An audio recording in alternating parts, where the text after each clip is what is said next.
प्रचण्डजीसँग प्रस्ताव राखेँ,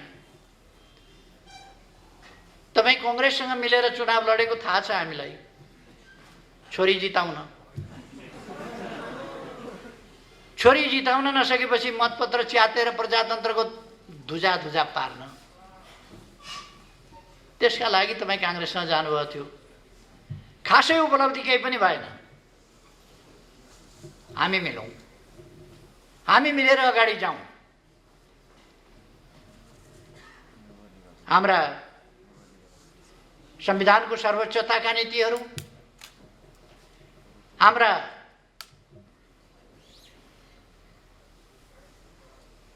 शान्तिपूर्ण सङ्घर्षको कार्यदिशा,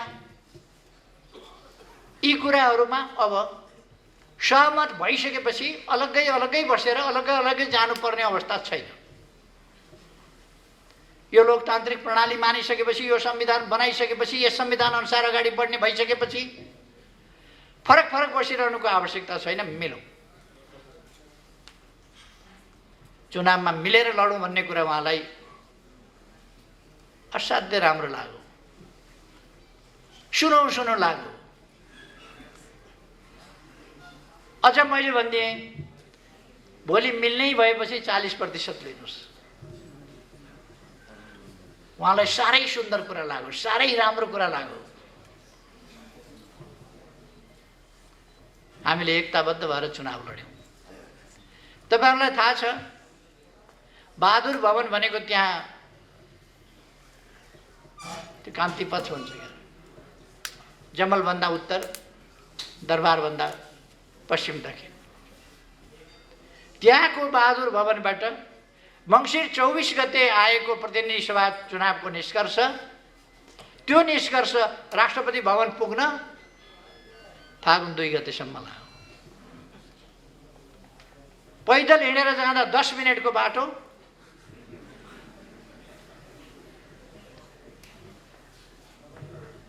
सवा 2 महिना लाग्यो कम्तीमा। मैले त हेरिराखेको छु के पाकिराखेको छ किचडी। त्यति बेला पनि चुनाव मसँग मिलेर लड्ने, 40% लिएर लड्ने, कमला कमला राम्रा राम्रा मिठा मिठा ठाउँ छानी छानी खाने, अनि सरकार बनाउन कांग्रेससँग वार्ता गर्ने र हामीसँग बार्गेन गर्ने। मलाई त 5 वर्षको प्रधानमन्त्री दिन्छु भनेको छ। लाज लाग्नुपर्ने होइन? वामपन्थी मिलेर चुनाव लड्ने, दक्षिणपन्थीसँग मिलेर सरकार बनाउने, कस्तो अचम्मको तरिका उहाँको। जहिले पनि म मित्रताले अँगालो हाल्छु, उहाँ धृतराष्ट्रले जस्तो अँगालो हाल्नुहुन्छ। अँगालो त अँगालै मारे हो, धृतराष्ट्रले पनि अँगालै मारे थियो।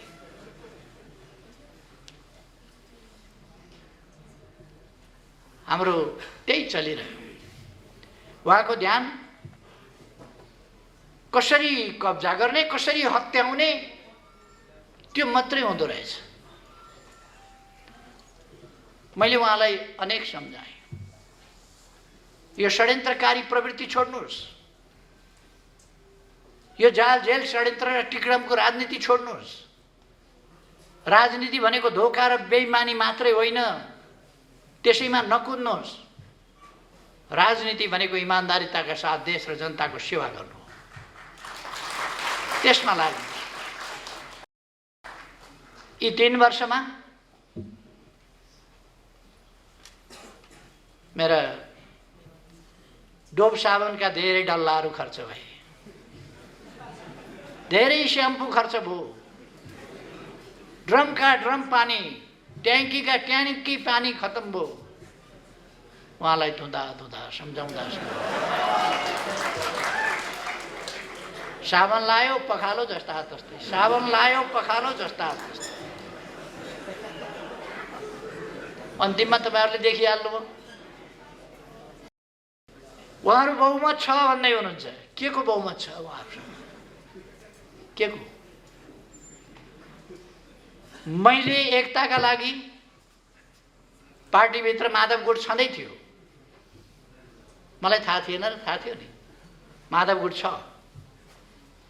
फेरि प्रचण्ड गुट,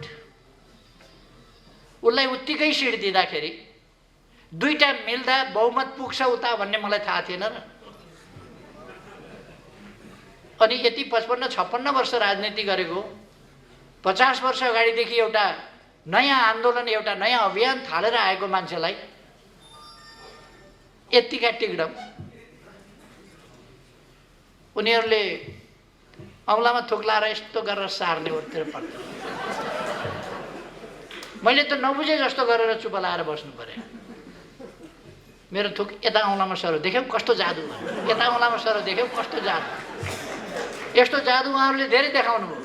ए अँ हो भन्दै बसेको, तर मैले देखाएको छु औँला सट्ट सट्ट सार्यो।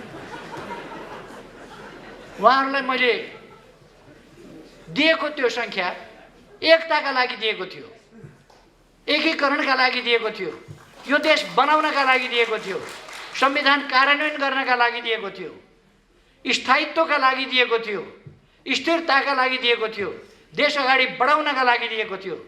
तर उहाँहरूले त्यो बहुमत आफ्ना स्वार्थका लागि प्रयोग गर्नुभयो। अपमान भयो, मान पाइन मैले, त्यसैका लागि प्रयोग।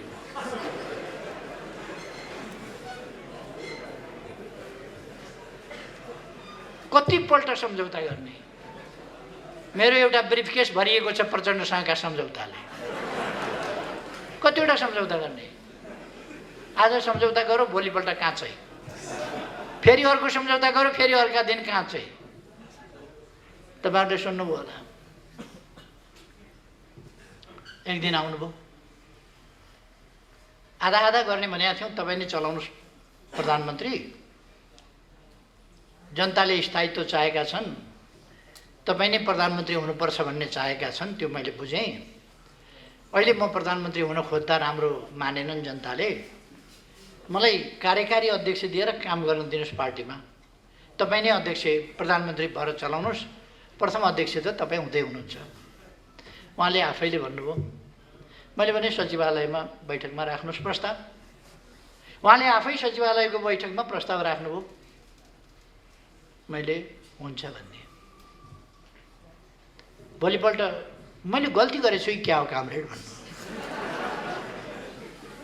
गल्ती गर्नुभयो भने फेरि अर्को दिन सही निर्णय चाहिँ प्रस्ताव राख्नुहोस्, सच्याउनुहोस्, के निर्णय चाहिएको छ त्यो सच्याउनुहोस्। महाधिवेशन अलिक अगाडि नै गर्नु पर्यो। जहिले सकिन्छ तैले गरौँ नि त। जहिले सकिन्छ तैले गरौँ भनेपछि गत वर्ष माघ 14 देखि 19 सम्म भएको केन्द्रीय कमिटीको बैठकले आगामी महाधिवेशन 77 साल चैत 25 गतेदेखि 30 गतेसम्म हुने भन्ने फैसला गर्यो। उहाँकै अध्यक्षतामा म बैठकमा पनि बसेको थिइनँ। उद्घाटनमा आएँ, समापनमा आएँ, बाँकी उहाँलाई छोडिदिएँ। उहाँले नै सबै पास गराएको। फेरि पास भइसकेपछि विधान संशोधन गरियो। नछापो कि क्या हो यो विधान? पारित गरिसकियो, केन्द्रीय कमिटीबाट पारित गरिसकियो। उहाँहरू अर्कै गुटबन्दीमा लाग्नु पदका लागि।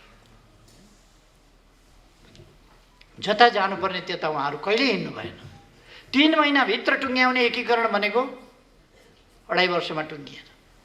त्यता विचारै गर्नुहुन्न।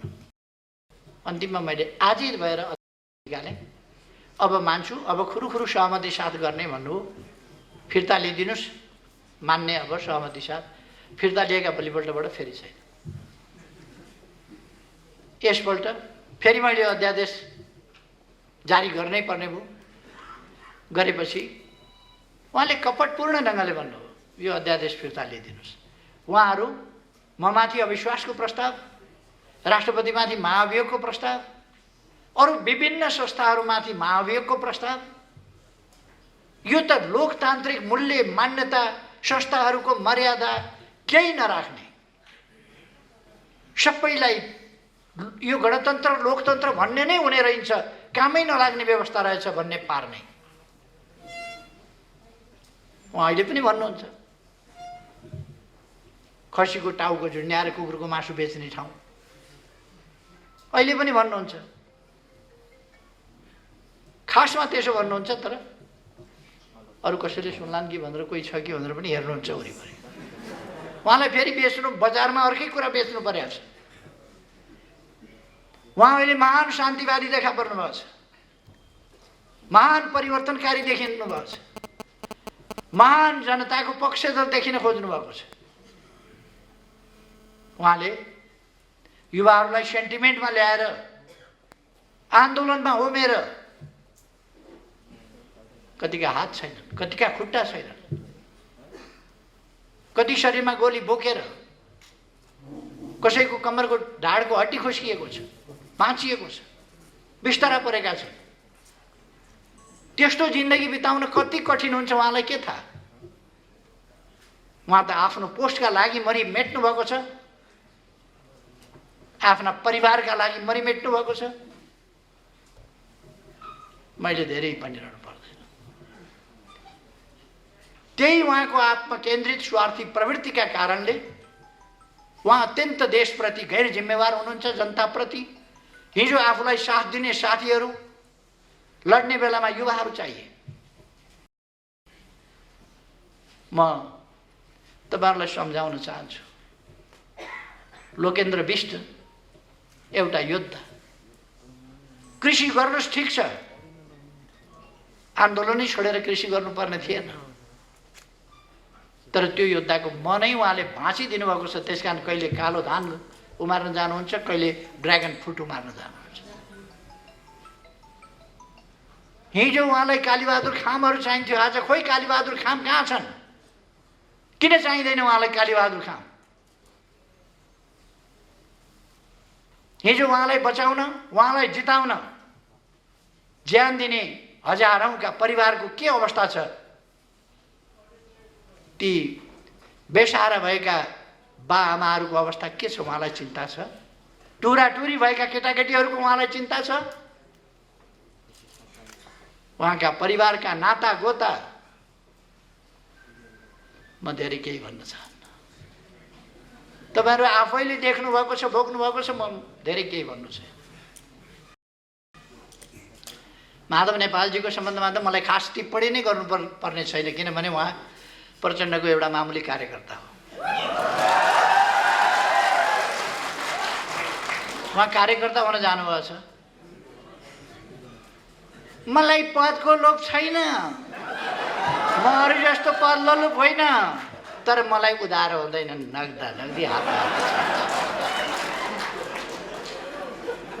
उधारो म पत्याउँदिन, हाताहाती चाहिन्छ नगद। नगद के रहेछ भने त द्वितीय अध्यक्ष, द्वितीय। एउटा खास परिस्थितिमा हामीले दुईटा अध्यक्ष बनाएका थियौं, एमालेको अध्यक्ष, माओवादीको अध्यक्ष, दुईटा मिलाएर अध्यक्ष बनाएका थियौं। दुईटा अध्यक्ष त्यसरी हामीले आन्दोलनलाई एकीकृत गर्नका लागि। आन्दोलन फुटाउन पनि दुईटा तीनटा अध्यक्ष चाहिन्छ, जुटाउन पो हामीले बनाएका थियौं त, फुटाउन पनि दुईटा तीनटा अध्यक्ष किन चाहियो? तर मन भनेको अचम्मकै हुँदो रहेछ। न सभापति हुन पाउने, सभापति पनि प्रचण्डले चलाउने हो, छेउमा बस्न पाएकै थियो, फेरि सभापति अध्यक्ष नै नहुने किन हो त्यो चाहिँ मैले बुझाएको छैन। उहाँको बारेमा म कुनै कमेन्ट गर्दिनँ, बिचरा दुखी मनमा हुनुहुन्छ, दुखी मन। उहाँहरूको भविष्यवाणी कस्तो नमिल्ने खालको गर्नुहुन्छ भने पोहोर म बिमारी परेँ अब मरिहाल्छ भन्नु, त्यो पनि मिलेन।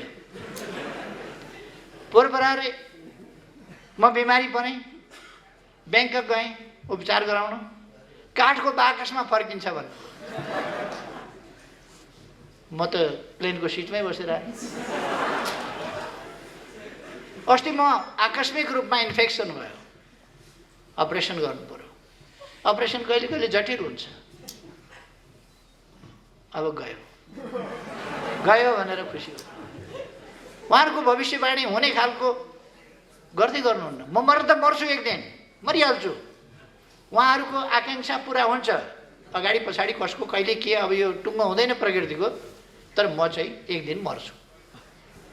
तपाईँहरूलाई सुन्न राम्रो लाग्दैन म मर्छु भन्ने कुरा, तर मर्छु, सत्य हो। मान्छे मरोस् भन्ने कल्पना विरोधीलाई, शत्रुलाई पनि गर्नु सभ्यता होइन, गरिँदैन।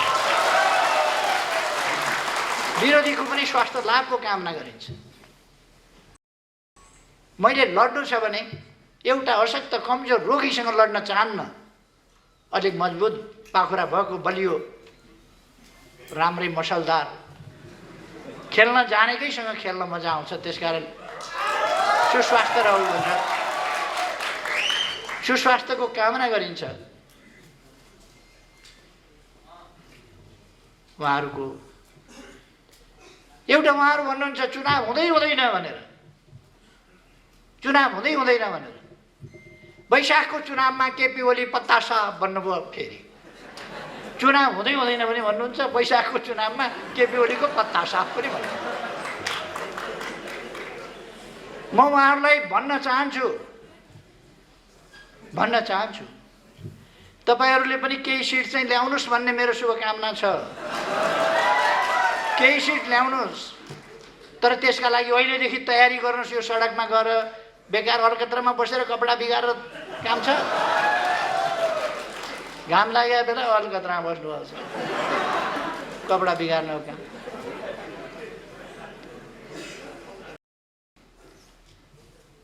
उहाँहरू पर भित्तो हान्नुहुन्छ सिङौरी खेलेर, वहीँ खोस्रिनु हुन्छ। नजिकै आएर भिड्न डराउनुहुन्छ। पर सिङौरी खेल्न सजिलो छ, उहाँहरू सिङौरी खेलेर हिँड्नुहुन्छ। कहिले माइतीघर मण्डला, कहिले प्रदर्शनी मार्ग, सिङौरी खेलेर हिँड्नुहुन्छ। एक्लै सिङौरी खेल्दाखेरि कुनै खतरा हुँदैन, राम्रो छ। चुनावमा भिडेका बेला उहाँहरूलाई थाहा हुनेछ, जनताले मतदान गरेका बेला थाहा हुनेछ। मेरो सुझाव छ केही सिट तपाईँहरू पनि जित्नुहोस्। जित्नु छ भने अहिलेदेखि चुनावको तयारीमा लाग्नुहोस्। उहाँहरू हल्ला गरिरहनु भएको छ कराएर। संसद पुनर्स्थापना हुन्छ। संसद पुनर्स्थापना संविधानले मिल्दैन। संविधानले मिल्ने भए पुनर्स्थापना हुन्थ्यो, संविधानले मिल्दैन। 64% बहुमत भएको सर्वसम्मत बहुमतको नेताले अहिले संसद विघटन भएपछि को कता छ के छ त्यो बेग्लै कुरा होला। जति बेला मैले विघटनको सिफारिस गरेँ त्यति बेला संसदको 64% बहुमतको सर्वसम्मत नेता हुँ म। त्यस हैसियतले मैले सिफारिस गरेको छु विघटन। अब बाँकी 36%मा विकल्प बन्छ। विकल्प भनेको बहुमत चाहिन्छ। विकल्प भनेको 51% चाहिन्छ। त्यहाँ 51% बिना सरकार बन्दैन। सरकार बन्ने विकल्प छैन भने संसद पुनर्स्थापना के का लागि हुन्छ? अस्थिरताका लागि, तमासाका लागि हुन्छ? संसद पुनर्स्थापनाको सम्भावना छैन। तपाईहरु भन्नुहोस् त, के संविधान जान्छ चुनाव गर्दा? चुनाव गर्दा गणतन्त्र जान्छ? चुनाव गर्दा लोकतन्त्र जान्छ? केही पनि जाँदैन। चुनाव गर्दा लोकतन्त्र मजबुत हुन्छ, जनताले आफ्नो ताजा फैसला दिन्छ। र साथीहरूलाई म भन्न चाहन्छु, तपाईहरु ढुक्कले यो देशलाई अन्धकारमा पर्न नदिने, अलमलमा फस्न नदिने शक्ति हामी हौं। हामीले अलमलमा फस्न दिनु हुँदैन। हामी नभएको भए, म तपाईहरुलाई भन्न चाहन्छु, हामी नभएको भए संविधान बन्दैन थियो। तपाईं हामीले देखेका छैनौं कसरी हामी अड्नु परेको थियो, कसरी हामीले अग्ला अडाउनु परेको थियो। हामी यदि हामी नभएको भए नाकाबन्दीको सामना डटेर कसले गर्न सक्थ्यो? कसैले पनि गर्न सक्दैन। नेपाल एउटा सार्वभौम सत्ता सम्पन्न स्वतन्त्र राष्ट्र, तर यो देश एउटा देशबाट घेरिएको थियो भूपरिवेष्टितका नाउँमा। अर्कोतिर पनि छिमेकी छ, त्यताबाट बाटो खोल्न सकिन्छ, त्यताबाट बन्दरगाह प्रयोग गर्न सकिन्छ, त्यताबाट पनि समुद्रमा जान सकिन्छ। विश्वसँगको जमिन मार्फतको सम्बन्ध हाम्रो त्यताबाट पनि हुन सक्छ। हामी नहुँदा त्यो काम, इतिहासमा नेपाल यहीँ थियो, चीन त्यहीँ थियो, भारत त्यहीँ थियो। नेपाल यहीँ छ, चीन त्यहीँ छ, तर किन पारवन र उसको यातायातको सम्झौता किन भएन? चीनतिरबाट नाका किन खोलिएन? उत्तरमा अनिकाल पर्छ, अनेक समस्याहरू आइपर्छन्, चीनको बाटो प्रयोग गर्ने सम्झौता किन गरिएन? त्यसका लागि देशको स्वाभिमानलाई, देशको स्वाधीनतालाई र स्वतन्त्रतालाई सम्मान गर्ने र प्रयोग गर्ने आँट, ती कुराहरू चाहिन्छ। हामीले नै ती काम गर्यौँ। केही मान्छेहरू किन उताउलिएका हो मलाई थाहा छैन। अहिले चुनाव घोषणा भएपछि मैले प्रचण्डलाई भने, चुनाव घोषणा भएको छ, मिलेर चुनावमा जाउँ। हाम्रा बिचका अन्तर्विरोध थिए भने पनि ती अब चुनावले टुङ्ग्याउँछ। मिलेर चुनाव जाउँ, सामना गरौँ। उहाँ मान्नु भएन। उहाँहरूले त केपी ओलीलाई पार्टीबाट निकाल्यौँ भन्ने घोषणा गर्नु, उहाँले दिएको सदस्यता हो र मलाई।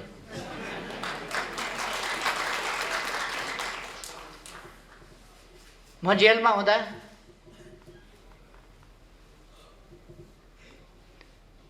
हुँदा एउटा आन्दोलन चलिराखेका बेला आन्दोलनमा सरिक भएर हो कि तमासा हेर्दा हो, एउटा कलिलो केटो पनि समातेर ल्याएछ जेलमा। मैले भेटाएको थिएँ। सम्झाएर बुझाएर राजनीतिकरण गरेर वामपन्थी बनाएर अलिअलि काममा लगाइयो, विद्यार्थी नेता बनाइयो, सुदूरपश्चिमको पनि परेछ त्यसमा। म पूर्णकालिक भएको 5 वर्ष भएको थियो, भूमिगत भएको 3 वर्ष भएको थियो। मोरङ आउँदा विराटनगरमा महेन्द्र मोरङ कलेजमा पढ्दै गरेको एउटा विद्यार्थी भेटेँ। इमान्दार विद्यार्थी, राम्रो सहयोगी भावनाको विद्यार्थी भेटेँ। उसलाई मैले राजनीतिमा लाग, राम्ररी काम गर्नुपर्छ, देशमा परिवर्तन ल्याउनुपर्छ सम्झाएँ, उत्साहित गरेँ, प्रेरित गरेँ। त्यो मान्छे त्यसको 1-1.5 वर्षपछि राजनीतिमा सरिक भयो। पहिले इमान्दार थियो, सोझो थियो त्यो मान्छे, पछि ब्याङ्कमा काम गर्ने मान्छे।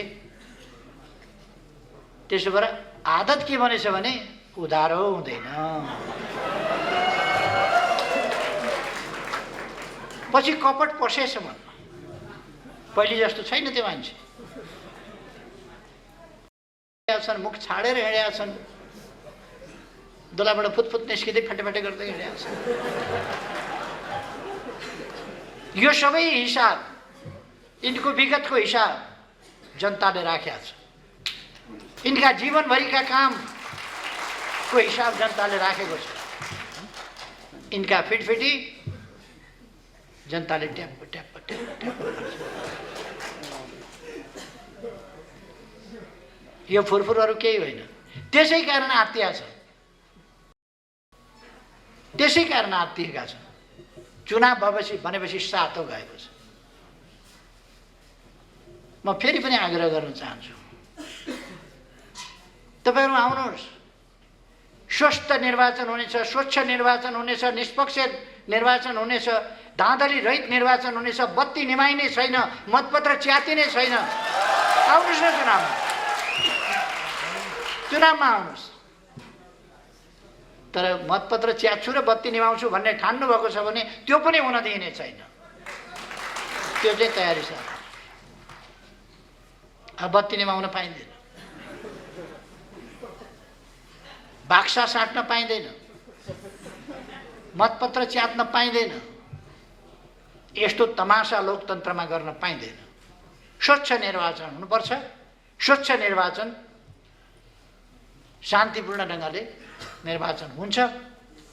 तपाईहरु आउनुहोस् निर्वाचनमा भाग लिन, नडराउनुहोस्। अब तपाईले बबुल रोपेर सुन्तला खोज्नुहुन्छ। बबुल भन्ने हुन्छ एउटा मरुभूमिमा काँडादार, केही पनि नफल्ने, चरा पनि बस्दैन त्यो रुखमा। चरा पनि बस्दैन, किन काँडै काँडा हुन्छ, कहाँ बस्ने? काँडै काँडा। त्यसको मुन्टो मुन्टो चाहिँ ऊँटले खान्छ। ऊँटका गिजाले मात्रै त्यसलाई धान्न सक्छ। मुन्टो मुन्टो खान्छ त्यसको ऊँटले। अनि त्यस्तो रुख हो बबुल। त्यो रुखो ठाउँमा हुन्छ, फेरि रसिलो मलिलो ठाउँमा हुँदैन, मरुभूमि जस्ता ठाउँहरूमा हुन्छ, रुखा ठाउँहरूमा। त्यो बबुल रोपेर अनि हामीले सुन्तला खोज्दा हुन्छ। उहाँहरूले पनि बबुल रोप्नु भएको छ जिन्दगीभरि। अहिले अब चुनावमा सुन्तला खोजेर हुन्छ। त्यसै कारण उहाँहरू डराउनु भएको छ। लोकतान्त्रिक अभ्यास हो, तर आउनुहोस् भनेर म आग्रह गर्न चाहन्छु। यो पार्टी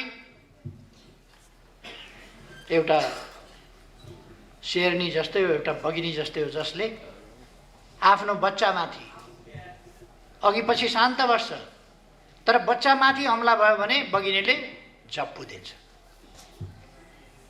हामीले जीवन अर्पण गरेर, हाम्रा शहीदहरूले जीवन अर्पण गरेर ल्याएको, बडो कठिनले ल्याएको सङ्घीय लोकतान्त्रिक गणतन्त्र, हामीले बडो मुस्किलले बनाएको, लडेर बनाएको संविधान, यसमाथि कसैले खतरा पैदा गर्छ भने हाम्रो पार्टीले झप्पु दिन्छ। त्यो कुरा सही हुँदैन। हामीलाई, हामी सङ्घीय लोकतान्त्रिक गणतन्त्रको रक्षाका निम्ति उभिन्छौँ। उहाँहरूले केपी ओली तानाशाह भन्नुहुन्छ। एकपल्ट महाधिवेशन नगर्ने, एकपल्ट चुनाव नगर्ने, एकपल्ट प्रतिस्पर्धा नगर्ने, प्रतिस्पर्धा एकपल्ट नगर्ने, प्रतिस्पर्धासँग डराउने, प्रतिस्पर्धा गर्नु पर्यो भने हार्ने, हारेपछि मतपत्र च्यात्ने, त्यो इतिहासबाट आएको हो केपी ओली। केपी ओली चुनाव बनाउँछ। संसदीय दलको नेता चुनावबाट भएको। झलनाथ खनालजीसँग चुनाव लडेर म संसदीय दलको नेता छानिएको थिएँ।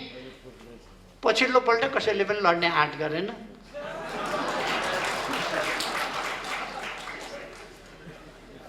माधव नेपालजीसँग 9औं महाधिवेशनमा चुनाव लडेर अध्यक्ष भएको हुँ। म आँखा देख्दैन थिएँ, ठिक हो, त्यस बेला आँखा देख्दैन थिएँ। मेरो आँखामा फुलो परेको थियो, दुईटै आँखामा औषधिको कारणले। त्यो हटाएपछि ठिक हो। उहाँहरूले प्रचार गर्नुभयो, यो आँखा पनि देख्दैन।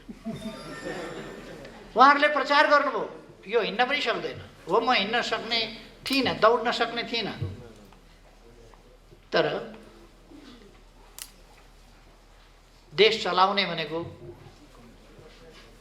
दौड प्रतियोगितामा अगाडि जानेले देश चलाउने हो र?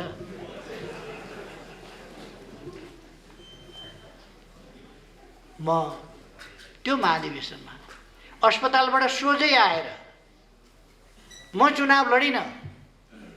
माधव नेपालसँग तपाईहरु चुनाव लड्नुभयो, जिताउनु।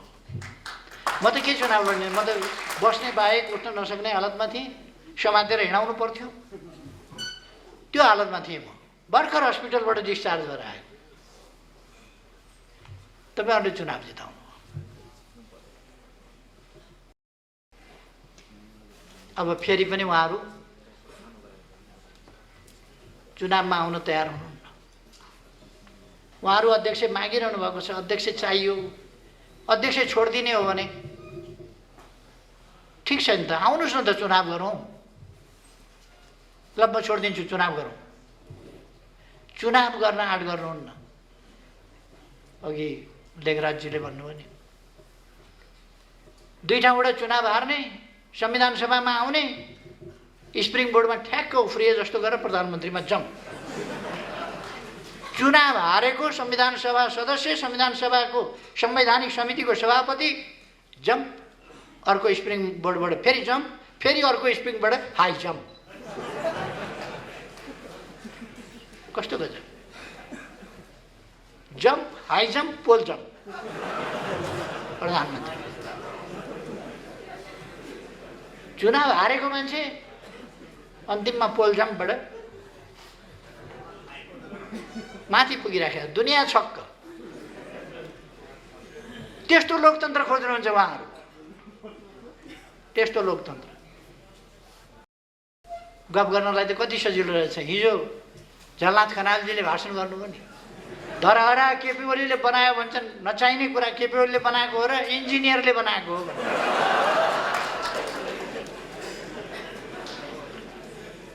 उहाँलाई के थाहा रहन्छ भने इन्जिनियरले डकर्मीको काम गर्दैन, त्यो त नापजोख गर्ने मात्रै हो। डकर्मीले बनाएको हो धरहरा।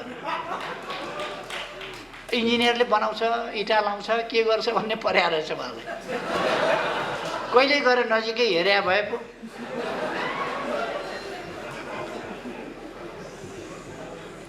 त्यो कसले काम गर्छ भनेर हेर्नु पर्यो नि, त्यो थाहा पाउनु पर्यो नि। हुन त उहाँहरू त्यसो भन्नु होला।